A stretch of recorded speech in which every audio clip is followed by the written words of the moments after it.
What if the medicine meant to heal you was the very thing that killed you? In 1982, in the city of Chicago, that nightmare became real. 7 ordinary people reached for a bottle of Tylenol, a trusted household name found in millions of homes across America. But inside those capsules was not relief. It was poison, potassium cyanide, and not a single one of them survived.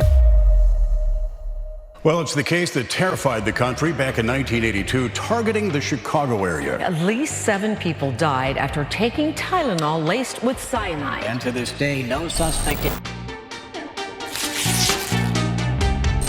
On September 28, 1982, 12-year-old Mary Kellerman woke up feeling unwell. Like any child with a cold, she took a capsule of extra-strength Tylenol. Hours later, she was rushed to the hospital. By the next morning, she was gone. The very next day, a 27-year-old postal worker named Adam Janus did the same. Within moments, violent convulsions, rushed to hospital. He didn't survive. Doctors assumed it was a heart attack. Grief swept through his family. His brother Stanley Janus, overwhelmed with shock, complained of a headache. He reached for the same bottle Adam had bought hours earlier. He took 2 capsules and handed 2 more to his newlywed wife, Teresa. Minutes later, both collapsed. Stanley died that same day. Teresa held on for 2 more days. Then she was gone too. 4 victims, but the nightmare wasn't over. Mary Reiner had given birth just 2 days earlier, still weak and dizzy. She took 2 Tylenol capsules the hospital had provided. She collapsed moments later and died in the same hospital where she had just brought a new life into the world. 31-year-old Mary McFarland, a single mother on her dinner break, took 2 capsules for a sudden migraine.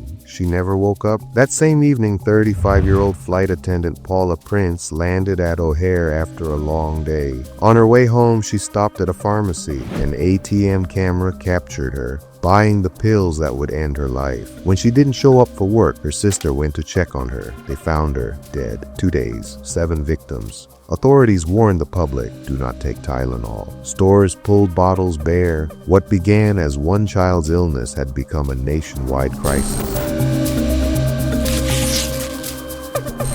The one thing connecting all 7 deaths was Tylenol, a trusted over-the-counter painkiller used in homes across America. Basically, Tylenol is like paracetamol, used to treat headaches and several pains. No one had ever questioned it until now. Investigating the Janus deaths, public health official Helen Jensen found a Tylenol bottle at their home. Receipt dated that same day, 6 capsules missing. She handed it to investigator Nick Pichos. The word cyanide had begun to surface. Donahue asked him to smell the bottle. A faint, almond-like scent. The capsules were sent for testing. Toxicologist Michael Schaffer confirmed it. 4 out of 44 capsules contained nearly 3 times the lethal dose of potassium cyanide. Then came a chilling connection.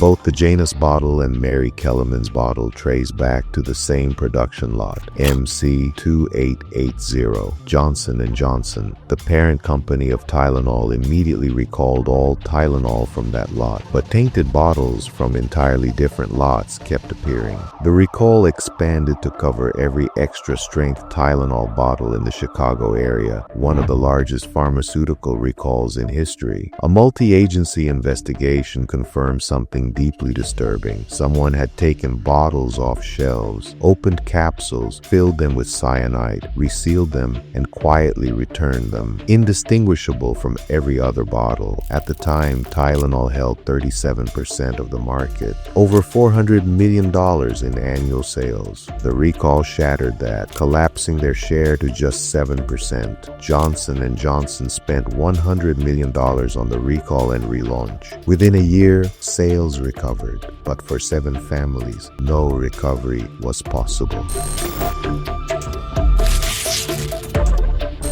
The poison capsules had been manufactured at 2 different facilities, Pennsylvania and Texas. The tampering didn't happen in a factory. It happened after the bottles hit store shelves. Someone had walked calmly into stores across Chicago, laced capsules with cyanide, and placed them back, waiting for a stranger to take them home. A surveillance image showed Paula Prince buying the fatal bottle, but just behind her stood a man, bearded, silent, only feet away. The killer, or just another face in the crowd?